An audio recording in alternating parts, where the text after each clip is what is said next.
there! Welcome to Channel 100 News. It's a beautiful day today on this fine October 10th. I'm Betty Blanco, and this is your morning news. And I'm Al. Today's top story, the need for affordable and clean energy continues to rise as the impacts of climate change become more evident with our growing population. Following up on our last news report on the global climate strike, we thought it would be appropriate to have this special news broadcast regarding the heavily weighted issue. Today we've brought in a few experts on the subject. And back to you, Jeena.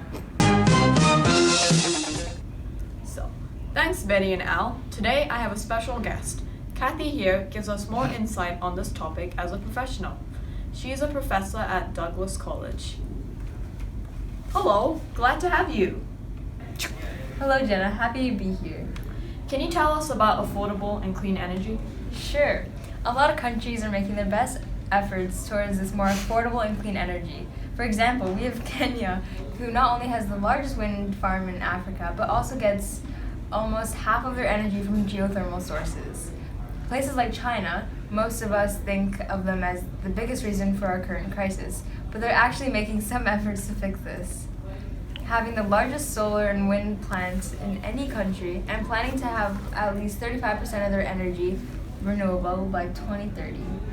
Very interesting indeed. So is it just countries and people at the government level who need to be making these changes? Not at all.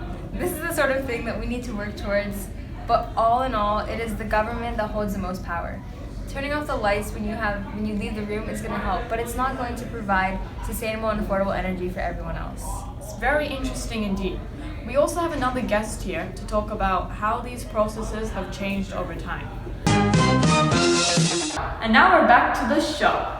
Over here we have John, and he's going to give us more insight on this topic. Happy nice to be meet here. you, John. So, 1 in 7 people lack electricity. That's about 13% of our population. Thankfully, we've got some good things happening. For one thing, between 2000 and 2016, 87% of people now have access to electricity compared to the 78% from before.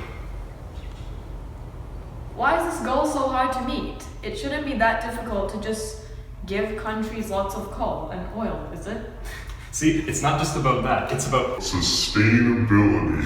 we need to consider global warming and affordability, but it's also important to consider that certain sources like fossil fuels are not limitless in their supply. How do we make this better for the world? What are the possibilities? A lot of countries have access to renewable sources, but not all of them are actually using these sources. Iceland is leading the game right now with 100% of its energy coming from geothermal sources. As technology improves and prices decrease and efficiency increases, we should hope to see more African countries, for example, using solar power for their various energy needs. Alright, well thank you very much to our guests, and hopefully we'll be able to meet this goal at some point in the near future. Back to you, Betty Blanco. Thanks to Jeena for that insightful interview. Alright folks, that's it for today's news report, and back to the weather.